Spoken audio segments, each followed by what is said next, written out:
Okay, the two fighters have bowed, and this duel is about to begin.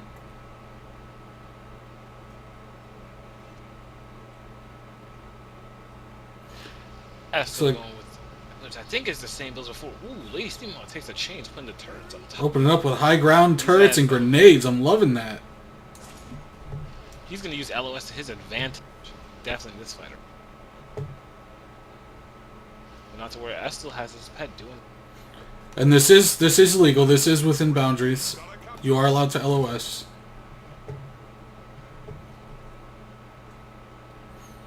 It looks like the two fighters are going back in the center. There's a supply drop. Estel's doing a good job of staying on top of Steamhawke without getting in the teeth of Steamhawke. But Estel's losing a lot of health. Steamhawke is being really defensive. Trying to put those conditions down. I'm not sure if Estel is running the same build that he had last time. But he's coming in. It looks like Steamhawke is just being an impenetrable wall. The DPS from Wolfheart is just not punching through that barrier. Awesome evade. And he's putting the fire damage down, but there's so many buffs and condition removal on Steamhawke's side of the fight that it is really questionable how Wolfheart's going to be able to pull through this. Though the pet's still out, and there's still skills on cooldown on Wolfheart. Wolfheart goes down.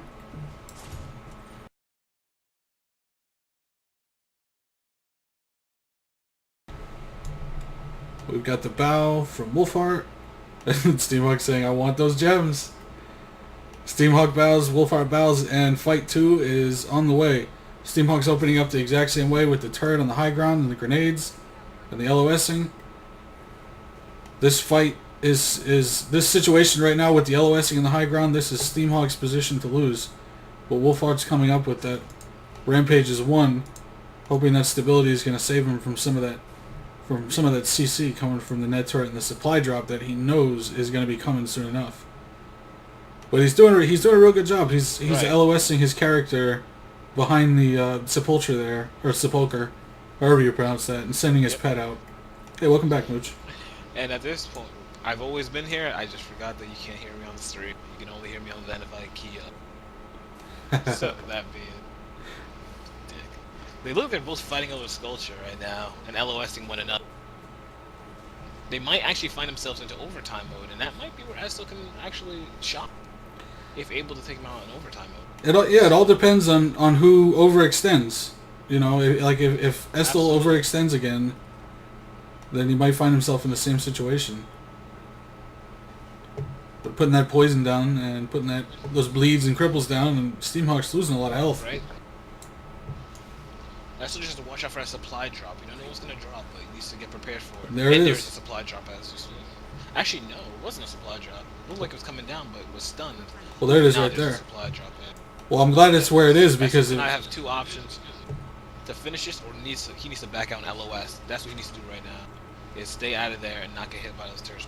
I would definitely LOS. Pop, I would LOS and send my pet after those turrets and get rid of them. Absolutely. It looks like he's doing. Exactly. Yeah, he knows. That's a good read for him. He has about 3 seconds before his heal pops up, so you do. And he's got the healing spring, so he's going to be in a good now. position.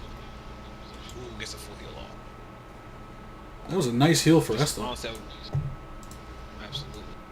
And just send the pet in to do the work to kill those turrets, and then re-engage again.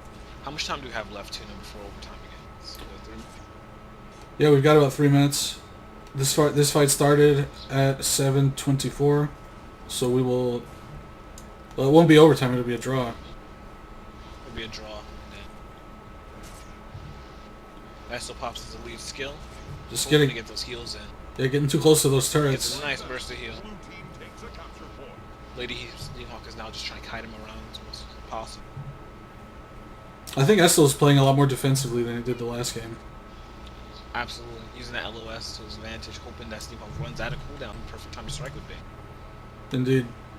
Yeah, and the supply drop is gone. There's only one turret left on the field. This is Estel's window right here. You know, if he can just go balls to the wall on DPS, you know, he'll have a chance to take the lead on this fight. But watch his health at the same time, which he just did and got the heal off.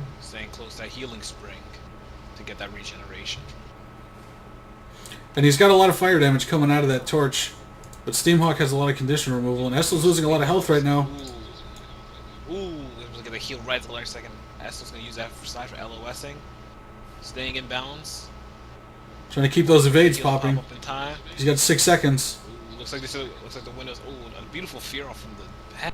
It's amazing fear in CC, and he's going to get that heal off. He's got the heal. Estel's still in the fight. How much time we have left till 2 minutes? About a minute 30. Minute 30 left till the draw. Estel at this point needs to really keep his defense up, hoping that maybe overtime will change the tide of the battle for him. Oh, uses his elixir to measure. Yeah, overtime can go either way for either fighter. I mean, overtime is a big question. Right now, Estel does have a window open right now, but is actually gonna. I think he's gonna take the draw.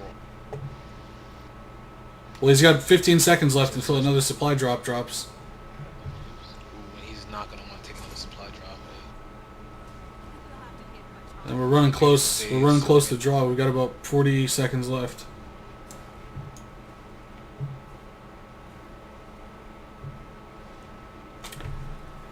I think both of these fighters are playing very defensively. I mean, I know that there's a lot of... Right. You know, Estel doesn't want to get near the turrets. Uh-oh. And Estel's got the conditions. Oh, and Estel goes down. Lady Steamhawke got the